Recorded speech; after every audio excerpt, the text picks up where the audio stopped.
പുതിയൊരു വീഡിയോയിലേക്ക് എല്ലാവർക്കും സ്വാഗതം. അപ്പോൾ നമ്മൾ ഇന്ന് ക്ലാസ്സിൽ നമ്മുടെ ഫയർമാന്റെ റെസ്ക്യൂ സ്റ്റേഷൻ മെത്തേഡ്സ് അല്ലെങ്കിൽ പുനരുജ്ജീവന രീതികൾ എന്ന് പറയുന്ന സ്പെഷ്യൽ ടോപ്പിക്കിനകത്തുള്ള വളരെ പ്രധാനപ്പെട്ട കോൺസെപ്റ്റ് ആയിട്ടുള്ള CPR അല്ലെങ്കിൽ കാർഡിയോ പൾമണറി റെസ്ക്യൂ സ്റ്റേഷൻ അല്ലെങ്കിൽ ഹൃദയ ശ്വാസ പുനരുജ്ജീവനം എന്ന് പറയുന്ന ഒരു ടോപ്പിക്കിനെ കുറിച്ചാണ് നമ്മൾ പഠിക്കാനായിട്ട് പോകുന്നത്.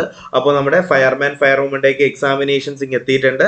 അപ്പോൾ നമ്മൾ ക്ലാസ്സുകളും അതുപോലെ തന്നെ നിങ്ങളുടെ പഠനവും എന്ത് ചെയ്യുക, XXX സ്പീഡിലാക്കേണ്ടത് അത്യാവശ്യമാണ്. ഓക്കെ, അപ്പോൾ നമുക്ക് എന്തായാലും ഇന്ന് നമ്മുടെ CPRനെ കുറിച്ച് നമുക്ക് പഠിക്കാം. അപ്പോൾ ക്ലാസ്സിലേക്ക് കിടക്കുന്നതിന് മുന്നേ നോളജ് ഫാക്ടറി PSC എന്ന് പറഞ്ഞ ചാനൽ ആദ്യമായി കാണുന്ന ആരെങ്കിലും ഉണ്ടെങ്കിൽ ഇതുപോലുള്ള PSC ക്ലാസ്സുകൾക്കും അതുപോലെ തന്നെ അപ്ഡേറ്റുകൾക്കും വേണ്ടിയിട്ട് ചാനൽ ഒന്ന് സബ്സ്ക്രൈബ് ചെയ്യുക, ബെൽ ബട്ടൺ കൂടി എനേബിൾ ചെയ്യാനായിട്ട് മറക്കരുത്. നിങ്ങളുടെ അഭിപ്രായങ്ങൾ തീർച്ചയായിട്ടും ഇപ്പോൾ തന്നെ കമന്റുകളായിട്ട് കൂടി രേഖപ്പെടുത്തുക.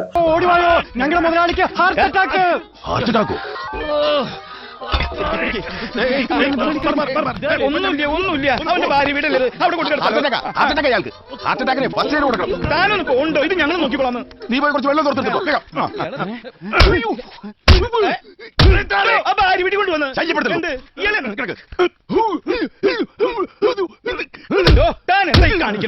ഹൃദയം നിന്ന് പറ്റണെങ്കിലേ ഇടിച്ച് വീണ്ടും സ്റ്റാർട്ടാക്കണം. അപ്പൊ നമുക്ക് നോക്കാം എന്താണ് CPR അല്ലെങ്കിൽ കാർഡിയോ പൾമണറി റെസ്ക്യൂ സ്റ്റേഷൻ. നിങ്ങൾ ഈ ഒരു പിക്ചർ നോക്കിയേ, ഞാൻ അതിൽ കൊടുത്തിട്ടുള്ള ഈ ഒരു പിക്ചർ നിങ്ങളൊന്ന് ശ്രദ്ധിക്കുക. ഇതിൽ നിങ്ങൾക്ക് ഇവിടെ കാണാനായിട്ട് കഴിയും ഒരു ഫയർമാൻ എന്ത് ചെയ്യുകയാണ്, ഒരാൾക്ക് CPR കൊടുക്കുന്ന ഒരു പിക്ചറാണ് ഇവിടെ കാണുന്നത്. കണ്ടില്ലേ, ഒരു ഫയർമാൻ എന്ത് ചെയ്യുന്നു, ഒരു ബോധരഹിതനായിട്ടുള്ള ഒരു വ്യക്തിയുടെ നെഞ്ചില് രണ്ട് കൈയും ചേർത്ത് വച്ചിട്ട് എന്ത് ചെയ്യാണ്, CPR കൊടുക്കുകയാണ്. ഇവിടെ കൈ നിങ്ങൾ ശ്രദ്ധിക്കേണ്ടത് ഈ ഒരു പിക്ചറിലേക്കാണ്. നോക്കിയേ, പുള്ളിക്കാരൻ കൈ എങ്ങനെയാണ് വെക്കേണ്ടത്, ഒരു കൈ ഇങ്ങനെ എടുക്കുന്നു, ഈ കൈയെ ക്രോസ് ചെയ്ത് നമ്മൾ എന്ത് ചെയ്യുന്നു, കൈ ഇങ്ങനെ പിടിക്കുന്നു. എന്നിട്ടാണ് എന്ത് ചെയ്യുന്നത്, നെഞ്ചിന്റെ ഭാഗത്ത്, അതിൽ നിങ്ങൾ ശ്രദ്ധിക്കേണ്ടത് നെഞ്ചിന്റെ റിബ്സ് അല്ലെങ്കിൽ വാരിയലിന്റെ ഭാഗത്ത് ഒരിക്കലും കൈ വെക്കരുത്. നമ്മുടെ നെഞ്ചിന്റെ റിബ്സിന്റെ നടുക്കുകൂടി ഇവിടെ കൂടി ഒരു എല്ല് കൂടി പോകുന്നുണ്ട് അല്ലെ, ആ ഭാഗത്ത് വേണം കൈ വെക്കാനായിട്ട്, കൈ വെച്ച് പ്രഷർ അപ്ലൈ ചെയ്യാനായിട്ട്. എങ്ങനെയാണ് CPR കൊടുക്കേണ്ടത്, CPR കൊടുക്കുമ്പോൾ എന്തൊക്കെയാണ് ശ്രദ്ധിക്കേണ്ടത്, ഒരു സ്റ്റേറ്റ്മെന്റ് ചോദ്യം വന്നാൽ എഴുതാൻ തക്കത രീതിയിലുള്ള എല്ലാ തരത്തിലും നമ്മൾ എന്ത് ചെയ്യുന്നു, CPR നിങ്ങൾക്ക് ക്ലിയർ ആയിട്ട് പഠിപ്പിച്ചു തരുന്നത് ആയിരിക്കും. ഓക്കെ, അപ്പൊ എന്തായാലും നമുക്ക് നോക്കാം CPR. അപ്പോൾ എപ്പോഴാണ് CPR കൊടുക്കേണ്ടത് അല്ലെങ്കിൽ ഏത് സമയത്താണ് നമ്മൾ CPR കൊടുക്കേണ്ടത് എന്ന് ചോദിക്കുകയാണെന്നുണ്ടെങ്കിൽ, ഹൃദയത്തിലെ സ്പന്ദനം നിലച്ചു പോകുന്ന അവസ്ഥയാണ് നമ്മൾ എന്ത് ചെയ്യുന്നത്, കാർഡിയാക് അറസ്റ്റ് അല്ലെങ്കിൽ ഹൃദയസ്തംഭനം എന്ന് പറയുന്നത്. ഈ ഹൃദയസ്തംഭനം ഉണ്ടാകുന്ന സമയത്ത് കൊടുക്കേണ്ട ഫസ്റ്റ് എയ്ഡിന്റെ പേരാണ് എന്ത്, CPR അല്ലെങ്കിൽ cardio pulmonary rescue station. Okay അല്ലേ? അപ്പൊ എന്താണ് CPR എന്ന് പറഞ്ഞാല്, ഹൃദയത്തിലെ സ്പന്ദനം നിലച്ചു പോകുന്ന അവസ്ഥയാണ് നമ്മൾ പൊതുവെ കാർഡിയാക് അറസ്റ്റ് അഥവാ ഹൃദയ സ്തംഭനം എന്ന് പറയുന്നത്. ഈ സാഹചര്യത്തിൽ അല്ലെങ്കിൽ ഈ പറയുന്ന അടിയന്തര അവസ്ഥ അല്ലെങ്കിൽ ഈ പറയുന്ന ഈ ഒരു അടിയന്തര ചികിത്സ കിട്ടുന്ന സമയം വരേക്കും നമ്മൾ കൊടുക്കേണ്ട ഒരു ഫസ്റ്റ് എയ്ഡിന്റെ പേരാണ് എന്ത്, ഈ പറയുന്ന CPR. അപ്പോൾ ഈ പറയുന്ന സാഹചര്യത്തിൽ അടിയന്തര ചികിത്സ കിട്ടിയില്ലെങ്കിൽ രോഗിയുടെ ജീവൻ എന്ത് ചെയ്യും, ഉടനെ തന്നെ നഷ്ടമാകും. ഡോക്ടർ വരുന്നത് വരെ കാത്തിരിക്കാൻ സമയം കിട്ടില്ല.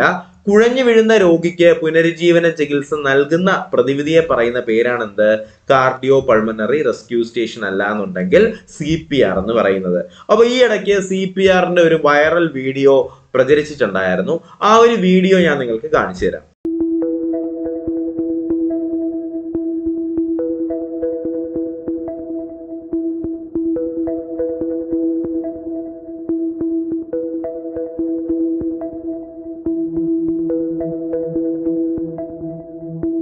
ഈ ഒരു വീഡിയോയിൽ നിങ്ങൾക്ക് വ്യക്തമായി കാണാനായിട്ട് കഴിയുന്നത്, ഹൃദയസ്തംഭനം വന്ന തൻ്റെ അച്ഛന് മകൻ എന്ത് ചെയ്യാണ്, CPR കൊടുക്കുകയാണ്. ഈ CPR കൊടുത്ത സമയത്ത് എന്ത് ചെയ്യുന്നു, നിലച്ച ഹൃദയം അല്ലെങ്കിൽ സ്തംഭിച്ചു പോയ ഹൃദയത്തിന് എന്ത് ചെയ്യുന്നു, വീണ്ടും ജീവൻ വെക്കുന്നു അല്ലെ. അങ്ങനെ വളരെ മാജിക്കൽ ആയിട്ടുള്ള ഒരു ഫസ്റ്റ് എയ്ഡ് ആണ് എന്ത്, ഈ പറയുന്ന CPR അല്ലെങ്കിൽ കാർഡിയോ പൾമണറി റെസ്ക്യൂ സ്റ്റേഷൻ. ഇത് എപ്പോഴാണ് കൊടുക്കേണ്ടത്, ഹൃദയസ്തംഭനം വന്ന ശേഷം, ഹൃദയസ്തംഭനം വന്ന് ചലനമറ്റൊരു വ്യക്തിക്ക് ജീവൻ നഷ്ടമാകുന്ന സാഹചര്യത്തിന് മുന്നേ അടിയന്തര ചികിത്സ ലഭിക്കുന്നതിന് മുന്നേ നമ്മൾ കൊടുക്കേണ്ട ഫസ്റ്റ് എയ്ഡിന്റെ പേരാണ് എന്ത്? CPR അല്ലെങ്കിൽ cardio pulmonary rescue station. Okay, അപ്പോൾ നമ്മൾ ഇതിൽ കുറച്ച് കാര്യങ്ങൾ ശ്രദ്ധിക്കേണ്ടതുണ്ട്. എന്ന് പറയുമ്പോൾ ഈ പ്രാഥമിക ചികിത്സയായിട്ടുള്ള CPR നമുക്ക് വെറുതെ ഒന്നും കൊടുക്കാനായിട്ട് പറ്റത്തില്ല. ചുമ്മാ കൊടുത്താൽ സംഭവിക്കുന്നത് നമ്മുടെ ഈ പറയുന്ന വാരിയൽ തന്നെ ഒടിഞ്ഞ് നമ്മുടെ ഹൃദയത്തിലേക്കൊക്കെ കയറാനുള്ള ചാൻസ് ഉണ്ട്. നിങ്ങൾ മറ്റേ ഭാഗ്യദേവത സിനിമയില് നമ്മുടെ ജയറാം ഉണ്ടല്ലോ, ജയറാം എന്ത് ചെയ്യുന്നു, ഒരു കനിഹയുടെ വീട്ടിന്റെ ഫ്രണ്ടിൽ വെച്ച് എന്ത് ചെയ്യാണ്, അഭിനയിക്കുകയാണ്. ഹാർട്ട് അറ്റാക്ക് വന്നതുപോലെ അഭിനയിച്ച് ഇങ്ങനെ വന്ന് വീഴുമ്പോഴത്തേക്കും ഒരു മിലിറ്ററിക്കാരൻ വന്നിട്ട് എന്ത് ചെയ്യുന്നു, ജയറാമിനെ എടുത്തിട്ട് CPR കൊടുക്കുന്ന ഒരു സീനൊക്കെ ഉണ്ട്. നിങ്ങൾക്ക് ഓർമ്മയുണ്ടോ അത്? അപ്പൊ അതിൽ എന്താണ് കാണിക്കുന്നത്? അതിൽ വ്യക്തമായിട്ട് പുള്ളിക്കാരൻ CPR കൊടുക്കേണ്ട രീതിയൊക്കെ പുള്ളി കാണിക്കുന്നുണ്ട്. എന്ന് പറയുമ്പോൾ നിലച്ച ഹൃദയത്തെ നമ്മൾ ഇടിച്ചുണർത്തണമെന്നൊക്കെ പറഞ്ഞിട്ട് എന്ത് ചെയ്യുന്നു, നെഞ്ചിൽ 4 ഇടിയൊക്കെ കൊടുത്ത് പിന്നെ CPR ഒക്കെ കൊടുത്ത്. അപ്പൊ CPR ഒക്കെ കൊടുക്കാവുന്ന നേരത്ത് കറക്റ്റ് ആയിട്ട് കൊടുത്തില്ല എന്നുണ്ടെങ്കിൽ നമ്മുടെ എല്ല് തന്നെ ഒടിഞ്ഞ് നമ്മുടെ ഹൃദയത്തിൽ കയറിയിട്ട് നമ്മൾ അങ്ങനെ മരിക്കാനുള്ള ചാൻസും ഉണ്ട് കേട്ടോ. അപ്പോൾ എന്തായാലും നമ്മുടെ പ്രാഥമിക ചികിത്സയായിട്ടുള്ള ഈ ഒരു പറയുന്ന CPR നൽകുമ്പോൾ ശ്രദ്ധിക്കേണ്ട കുറച്ച് കാര്യങ്ങളുണ്ട്.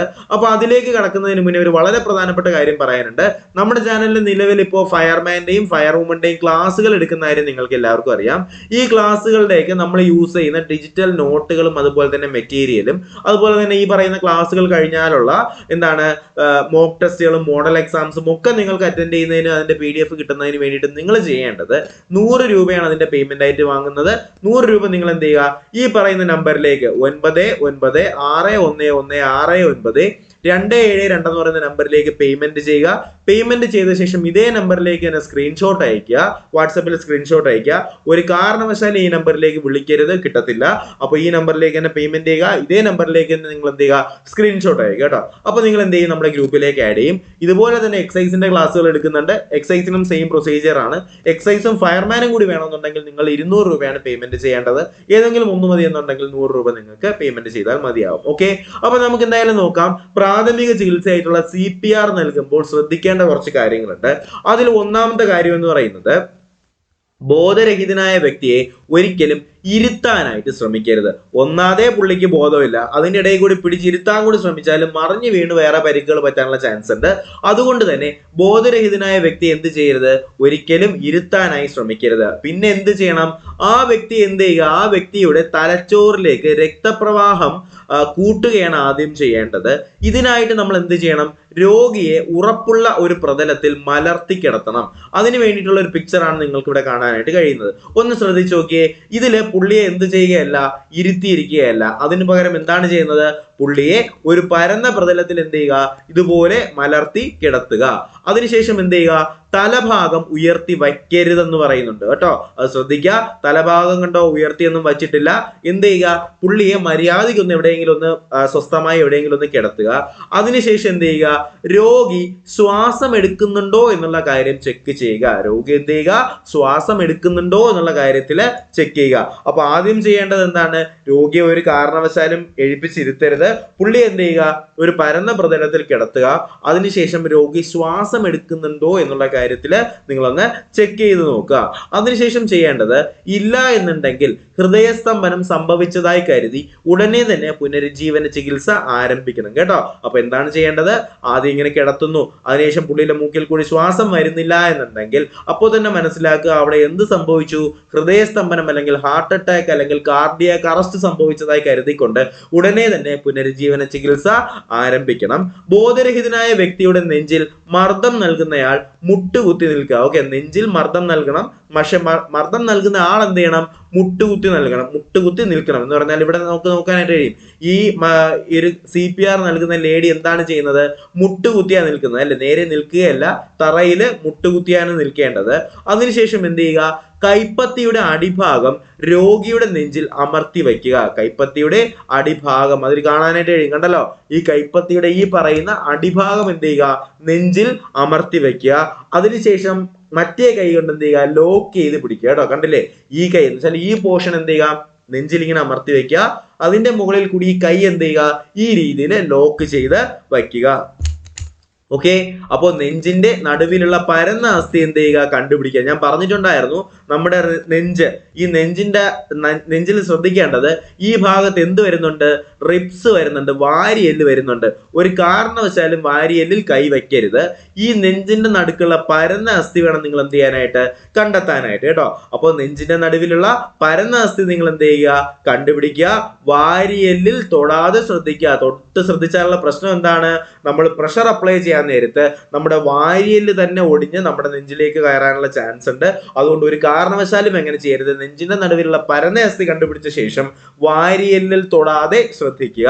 അതിനുശേഷം നമ്മൾ എന്താണ് ചെയ്യേണ്ടത്, നെഞ്ചിൽ കൈപ്പത്തിയുടെ അടിഭാഗം അമർത്തിയ ശേഷം മറ്റേ കൈ അതിന്റെ മേലെ വയ്ക്കുക. എന്നിട്ട് മുകളിലെ കൈവിരലുകൾ താഴത്തെ കൈവിരലുകളുമായി കോർത്ത് വയ്ക്കുക. അതെങ്ങനെയാണ് കോർത്ത് വയ്ക്കേണ്ടത്, അതിന്റെ ഒരു പിക്ചറാണ് നമ്മൾ മുകളിൽ കാണിച്ചിട്ടുണ്ടായിരുന്നു. നിങ്ങൾ ആദ്യം കാണിച്ച ഈ ഒരു പിക്ചർ ശ്രദ്ധിച്ചോ, കണ്ടില്ലേ? കൈ എന്ത് ചെയ്യുക, കോർത്ത് വയ്ക്കുക. നെഞ്ചിൽ വെക്കുന്ന കൈയുടെ ഭാഗം എന്ന് പറയുമ്പോൾ ഈ പരന്ന ഭാഗം നമ്മുടെ നെഞ്ചിലിരിക്കണം. അതിന്റെ മുകളിൽ കൂടി കൈ എന്ത് ചെയ്യണം, നമ്മൾ ഈ ഒരു രീതിയിൽ, നിങ്ങൾക്ക് കാണാൻ കഴിയുന്നുണ്ടല്ലോ അല്ലെ, ഈ ഒരു രീതിയിൽ നിങ്ങൾ എന്ത് ചെയ്യുക, ലോക്ക് ചെയ്ത് കൈ വയ്ക്കുക. ഓക്കെ. അപ്പൊ അതാണ് നിങ്ങൾ അടുത്ത് ചെയ്യേണ്ട കാര്യം. എന്ത് ചെയ്യുക, നെഞ്ചിൽ കൈപ്പത്തിയുടെ അടിഭാഗം അമർത്തിയ ശേഷം മറ്റേ കൈ അതിന്റെ മേലെ വയ്ക്കുക. എന്നിട്ട് മുകളിലെ കൈവിരലുകൾ താഴത്തെ കൈവിരലുകളുമായി കോർത്ത് വയ്ക്കുക, ലോക്ക് ചെയ്ത് വയ്ക്കുക. കൈമുട്ടുകൾ നിവർത്തിപ്പിടിച്ച് ശ്രദ്ധിക്കുക, കൈ ഇങ്ങനെയല്ല വെക്കേണ്ടത്. കൈമുട്ടുകൾ നിവർത്തിപ്പിടിച്ച് താഴേക്ക് ശക്തിയായി അമർത്തുക. കൈമുട്ടുകൾ വളയരുത്, കൈമുട്ടുകൾ നിവർത്തിപ്പിടിച്ച് താഴേക്ക് ശക്തിയായി അമർത്തുക. ഇതൊന്നും കാണാതെ പഠിക്കേണ്ട ആവശ്യമില്ല, നമ്മളൊന്ന് അറിഞ്ഞിരുന്നാൽ മതി. ഒരു പ്രൊസീജിയർ ആണ്. സോ എന്ത് ചെയ്യുക, ഇതിനെക്കുറിച്ച് അറിഞ്ഞിരിക്കുക. 30 തവണ ഇവിടെ ഒരു ചോദ്യം വരുന്നു. ഇതൊരു നമ്മുടെ PSCയുടെ തന്നെ പ്രീവിയസ് ക്വസ്റ്റ്യൻ ആണ്. ക്വസ്റ്റ്യൻ ഞാൻ നിങ്ങൾക്ക് കാണിച്ചു തരാം. 30 തവണ എന്ത് ചെയ്യുക, തുടരുന്നതിന് ശേഷം 2 തവണ കൃത്രിമ ശ്വാസം നൽകുക. അതാണ് നിങ്ങൾ ശ്രദ്ധിക്കേണ്ടത്. ഇവിടെ നിങ്ങൾക്ക് കാണാനായിട്ട് കഴിയും, CPR കൊടുക്കുമ്പോൾ നമ്മൾ എന്താണ് ചെയ്യേണ്ടത്, 30 കംപ്രഷൻസ് അല്ലെങ്കിൽ 30 തവണ എന്ത് ചെയ്യുക, കൈ നിവർത്തിപ്പിടിച്ച് അമർത്തുക. അതിനുശേഷം 2 തവണ എന്ത് ചെയ്യുക, റെസ്ക്യൂ ബ്രീത്തുകൾ അല്ലെങ്കിൽ കൃത്രിമ ശ്വാസം എന്ത് ചെയ്യുക, വായിലേക്ക് അപ്ലൈ ചെയ്യുക. അപ്പൊ 30 തവണ കംപ്രഷൻസ് കൊടുക്കുക അല്ലെങ്കിൽ 30 തവണ പുഷ് ചെയ്യുക. 2 തവണ എന്ത് ചെയ്യുക, കൃത്രിമ ശ്വാസം കൊടുക്കുക. അപ്പോഴേ CPRന്റെ ഒരു ഫേസ് കംപ്ലീറ്റ് ആവത്തുള്ളൂ. സോ ഇതൊരു ചോദ്യമാണ്, ഒരു പ്രീവിയസ് ക്വസ്റ്റ്യൻ ആണ്, പഠിച്ചിരിക്കുക, ചോദിക്കും. ഓക്കെ. അപ്പോൾ എങ്ങനെയാണ് നമ്മൾ ഈ പറയുന്ന കൃത്രിമ ശ്വാസം നൽകേണ്ടത്, രോഗിയുടെ വായുടെ മുകളിൽ എന്ത് ചെയ്യുക, വൃത്തിയുള്ള ഒരു തൂവാലയോ തുണിയോ വയ്ക്കുക. ഒരു കൈ കൊണ്ട് രോഗിയുടെ മൂക്ക് പൊത്തിപ്പിടിക്കുക കേട്ടോ. അപ്പൊ എന്താണ് ചെയ്യേണ്ടത്, ഒരു കൈ കൊണ്ട് രോഗിയുടെ മൂക്ക് പൊത്തിപ്പിടിക്കുക, മറു കൈ കൊണ്ട് രോഗിയുടെ താടിയെല്ല് താഴേക്ക് വലിച്ചു പിടിക്കുക. നിങ്ങളുടെ ആ ഒരു പിക്ചർ ഇവിടെ കാണാനായിട്ട് കഴിയും. നോക്കിയേ, ഇതിൽ പുള്ളിക്കാരൻ ഒരു കൈ കൊണ്ട് മൂക്കിനെ പൊത്തിപ്പിടിക്കുന്നു, മറ്റേ കൈ കൊണ്ട് എന്ത് ചെയ്യുന്നു, താടിയെല്ലിന് എന്ത് ചെയ്യുന്നു, ഒരു താങ്ങ് കൊടുക്കുന്നു. നിങ്ങൾക്ക് അവിടെ ശ്രദ്ധിച്ചാൽ മനസ്സിലാവും. ഒരു കൈ കൊണ്ട് രോഗിയുടെ മൂക്ക് പൊത്തിപ്പിടിക്കുക, മറു കൈ കൊണ്ട് രോഗിയുടെ താടിയെല്ല് താഴേക്ക് വലിച്ചു പിടിക്കുക. പ്രഥമ ശുശ്രൂഷകൻ എന്ത് ചെയ്യുന്നു, പൂർണ്ണമായും വായു ഉള്ളിലേക്ക് വലിച്ചെടുത്ത ശേഷം, നമ്മൾ എന്ത് ചെയ്യുന്നു, വായു ഉള്ളിലേക്ക് വലിച്ചെടുത്ത ശേഷം രോഗിയെ ചേർത്ത് വെച്ച് അല്ലെങ്കിൽ രോഗിയുടെ മുഖവുമായി ചേർത്ത് വെച്ച് ശക്തിയായി എന്ത് ചെയ്യുക, വായു രോഗിയുടെ ഉള്ളിലേക്ക് ഊതി വിടുക. നമ്മൾ എന്ത് ചെയ്യുന്നു, ഒരു ബലൂൺ ഊതുന്ന കണക്ക് എന്ത് ചെയ്യുക, ആദ്യം വായു ഉള്ളിലേക്ക് വലിച്ചെടുത്ത് രോഗിയുടെ മൂക്ക് പിടിച്ച് താടിയെല്ല് എന്ത് ചെയ്യുക, താഴേക്ക് ഉയർത്തിയ ശേഷം വായിലേക്ക് എന്ത് ചെയ്യുക, ശക്തമായി എന്ത് ചെയ്യുക, വായു ഉള്ളിലേക്ക് ഊതി വിടുക. വൈദ്യസഹായം ലഭ്യമാകുന്നത് വരെ എന്ത് ചെയ്യുക, ഈ ഒരു പ്രക്രിയ കണ്ടിന്യൂ ചെയ്യുക. 2 CPRനിടയിലുള്ള സമയ വ്യത്യാസം PSCക്ക് ചോദിക്കാൻ ചാൻസ് ഉണ്ട്. പ്രീവിയസ് ക്വസ്റ്റ്യൻ ആണ്. 2 CPRനിടയിലുള്ള സമയ വ്യത്യാസം എത്രയെന്ന് ചോദിച്ചാൽ 5 സെക്കൻഡിൽ കൂടാൻ പാടില്ല ചോദ്യമാണ്. 2 CPRനിടയിലുള്ള സമയ വ്യത്യാസം ചോദിച്ചാൽ എത്രയാണ്, 5 സെക്കൻഡിൽ കൂടാൻ പാടില്ല. അപ്പോ CPR എന്താണെന്ന് മനസ്സിലായില്ലേ? ഒന്നും കൂടി ആലോചിച്ച് നോക്കിയേ, എന്താണ് CPR? ആദ്യം എന്താണ് ഹൃദയസ്തംഭനം എന്ന് അറിഞ്ഞിരിക്കുക. ഹൃദയത്തിൽ സ്പന്ദനം നിലച്ചു പോകുന്ന അവസ്ഥയാണ് നമ്മൾ ഹൃദയസ്തംഭനം എന്ന് പറയുന്നത്, അഥവാ കാർഡിയാക് അറസ്റ്റ് അല്ലെങ്കിൽ കാർഡിയാക് അറസ്റ്റ് എന്ന് പറയുന്നത്. ഈ പറയുന്ന സാഹചര്യത്തിൽ എന്താണ്, അടിയന്തര ചികിത്സ ലഭിച്ചില്ല എന്നുണ്ടെങ്കിൽ രോഗിയുടെ ജീവൻ നഷ്ടമാകും. അങ്ങനെ നഷ്ടമാകാതിരിക്കാൻ വേണ്ടിയിട്ടുള്ള ഒരു ഫസ്റ്റ് എയ്ഡിന്റെ പേരാണ് എന്ത്, CPR അല്ലെങ്കിൽ കാർഡിയോ പൾമണറി റെസ്ക്യൂ സ്റ്റേഷൻ. അല്ല എന്നുണ്ടെങ്കിൽ ഹൃദയ ശ്വാസ പുനരുജ്ജീവനം എന്ന് പറയുന്നത്. ഇതിൽ ആദ്യം ശ്രദ്ധിക്കേണ്ടത്, രോഗിയെ ഇരുത്താൻ പാടില്ല, വ്യക്തിയുടെ തലച്ചോറിലേക്ക് രക്തപ്രവാഹം കൂട്ടുകയാണ് വേണ്ടത്. ആദ്യം പുള്ളി എന്ത് ചെയ്യുക, ഒരു പരന്ന പ്രതലത്തിൽ മലർത്തി കിടത്തുക. അതിനുശേഷം ശ്വാസം എടുക്കുന്നുണ്ടോ എന്ന് ചെക്ക് ചെയ്യുക. ശ്വാസം ഇല്ലാന്നുണ്ടെങ്കിൽ ഹൃദയസ്തംഭനമായി എന്ന് ഉറപ്പുവരുത്തുക. മുട്ടുകുത്തി നിന്ന് കൈയുടെ അടിഭാഗം നെഞ്ചിലേക്ക് അമർത്തി വച്ച ശേഷം വാരിയലിൽ തൊടാതെ ശ്രദ്ധിച്ച് 2 കൈകൾ ലോക്ക് ചെയ്ത് പിടിച്ച് മുട്ട് നിവർത്തി പിടിച്ച് എന്ത് ചെയ്യുക, 30 തവണ പ്രഷർ ചെയ്യുക, കംപ്രഷൻസ് നൽകുക, 2 തവണ കൃത്രിമ ശ്വാസം നൽകുക. എങ്ങനെയാണ് കൃത്രിമ ശ്വാസം നൽകേണ്ടതെന്ന് നമ്മൾ പഠിച്ചു. അപ്പൊ ഇത്രയേ ഉള്ളൂ CPRന് ഇതിന് മേലെ ചോദ്യങ്ങൾ വരത്തില്ല. അപ്പോൾ ഇതിൽ നിന്ന് ചോദിക്കാൻ ചാൻസ് ഉള്ള 2 പ്രധാനപ്പെട്ട ചോദ്യങ്ങൾ എന്ന് പറയുന്നത് CPR എപ്പോൾ കൊടുക്കുന്നു എന്നുള്ളതാണ്. രണ്ടാമത്തെ ചോദ്യം, CPRൽ നമ്മൾ ആഡ് ചെയ്യുന്നത് 30 compressions and 2 rescue station breathes, കൂടാതെ CPRനിടയിലുള്ള സമയ വ്യത്യാസം 5 സെക്കൻഡ് ആണെന്ന് കൂടി അറിഞ്ഞിരിക്കുക. ഓക്കെ, അപ്പോൾ എങ്ങനെ ചോദിച്ചാലും CPRന് നമ്മുടെ ക്ലാസ്സിൽ ഇപ്പോൾ പഠിപ്പിച്ചതിന്റെ മേലെ എന്ത് ചെയ്യത്തില്ല, ഒരു ചോദ്യം ഉണ്ടാവത്തില്ല. അപ്പോൾ എന്തായാലും നമ്മുടെ കഴിഞ്ഞ ഫയർ ആൻഡ് റെസ്ക്യൂ അല്ലെങ്കിൽ നമ്മൾ കഴിഞ്ഞ നമ്മുടെ എക്സാമിന് ചോദിച്ചിട്ടുള്ള ഒരു ചോദ്യമാണിത്. What is the recommended compression to rescue compressions and rescue breath of the ratio while performing CPR on adult person in a cardiac arrest? എന്ന് വെച്ചാൽ എന്താണ്, ഒരു കാർഡിയാക് അറസ്റ്റ് ഉണ്ടാവുമ്പോൾ ഒരു അഡൽട്ട് പേഴ്സണിൽ നമ്മൾ കൊടുക്കേണ്ട കംപ്രഷന്റെയും അതുപോലെ തന്നെ റെസ്ക്യൂ ബ്രീത്ത് എന്നാണ്. ഓക്കെ, റെസ്ക്യൂ ബ്രീത്തിന്റെയും റേഷ്യോ എത്രയാണെന്ന് ചോദിച്ചാൽ എത്രയാണ്? ഇതിൽ ചോദ്യങ്ങൾ ഓപ്ഷൻസ് കൊടുത്തിട്ടുണ്ട്. 15 compression 1 rescue breath, 30 compression 1 rescue breath, 15 compression 2 rescue breath, 30 compression അതുപോലെ തന്നെ 2 റെസ്ക്യൂ ബ്രീത്ത്. എന്താണ് ഉത്തരവായിട്ട് വരുന്നത്? നമ്മൾ നേരത്തെ പഠിച്ചതാണ്. 30 കംപ്രഷനും അതുപോലെ തന്നെ 2 റെസ്ക്യൂ ബ്രീത്തും കൂടി വരുന്നതാണ് എന്ത്, ഒരു CPR എന്ന് പറയുന്നത് കേട്ടോ. അപ്പോൾ ആ CPRന്റെ ആ റേഷ്യോ നിങ്ങൾ മനസ്സിലാക്കി വെച്ചേക്കുക. വളരെ പ്രധാനപ്പെട്ട ക്ലാസ് ആണ് നമ്മൾ പഠിച്ചത്. അപ്പോൾ എന്തായാലും നിങ്ങൾക്ക് ഈ ഒരു ക്ലാസ് ഇഷ്ടമായി എന്നുണ്ടെങ്കിൽ എന്ത് ചെയ്യുക, വീഡിയോ ഒന്ന് ലൈക്ക് ചെയ്യുക. നിങ്ങൾക്ക് ഇവിടെ CPR കൊടുക്കുന്ന മറ്റൊരു ഫയർമാനെ നിങ്ങൾക്ക് ഇവിടെ കാണാനായിട്ട് കഴിയും അല്ലേ. അപ്പോൾ എന്തായാലും വീഡിയോ ഇഷ്ടമായെങ്കിൽ ഒന്ന് ലൈക്ക് ചെയ്യുക. അതുപോലെ തന്നെ നമ്മുടെ എക്സൈസിന്റെയും അതുപോലെ തന്നെ ഫയർമാൻ ഫയർവുമന്റെയും ക്ലാസ്സുകൾ ഞാൻ പറയുന്നത്, നമ്മുടെ ക്ലാസ് കാണുന്ന ഫയർമാൻ എക്സാമിനേഷൻ എഴുതാൻ പോകുന്ന എല്ലാവരും എന്ത് ചെയ്യുക, ഈ ഒരു കോഴ്സിലേക്ക് ജോയിൻ ചെയ്യുക. നമ്പർ ഒന്നും കൂടി ശ്രദ്ധിക്കുക, 9961692722. ഈ നമ്പറിലേക്ക് നിങ്ങൾ എന്ത് ചെയ്യുക, 100 രൂപ പേയ്മെന്റ് ചെയ്ത് ഇതേ നമ്പറിലേക്ക് തന്നെ സ്ക്രീൻഷോട്ട് അയക്കുക. എക്സൈസും കൂടി ആവശ്യമുണ്ട് എന്നുള്ളവർ എന്ത് ചെയ്യുക, 200 രൂപയാണ് പേയ്മെന്റ് ആയിട്ട് വാങ്ങുന്നത്. അപ്പൊ എന്തായാലും ആ ഒരു കാര്യം കൂടി നിങ്ങൾ ഒന്ന് ശ്രദ്ധിക്കാനായിട്ട് ശ്രമിക്കുക കേട്ടോ. അപ്പൊ എന്തായാലും എല്ലാവരും എന്ത് ചെയ്യുക, ഈ ഒരു കോഴ്സിലേക്ക് ജോയിൻ ചെയ്യുക. ലാസ്റ്റ് ടൈം റിവിഷൻസിന് എന്തായാലും യൂസ്ഫുൾ ആയിരിക്കും. അപ്പോൾ വീഡിയോ ഇഷ്ടമെങ്കിൽ ലൈക്ക് ചെയ്യുക, ചാനൽ സബ്സ്ക്രൈബ് ചെയ്യുക. നിങ്ങളുടെ അഭിപ്രായങ്ങൾ കമന്റുകളായിട്ട് ഞാൻ പ്രതീക്ഷിക്കുന്നു. നിങ്ങളുടെ കമന്റുകൾ തന്നെയാണ് എന്നെ എന്ത് ചെയ്യുന്നത്, വീണ്ടും ക്ലാസ്സുകളൊക്കെ ചെയ്യാനായിട്ട് പ്രേരിപ്പിക്കുന്നത്. അപ്പോൾ പുതിയൊരു ക്ലാസ്സും വീഡിയോ ഒക്കെ ആയിട്ട് ഉടനെ തന്നെ കാണാം. അതുവരെ എല്ലാവർക്കും bye bye, good bye, take care.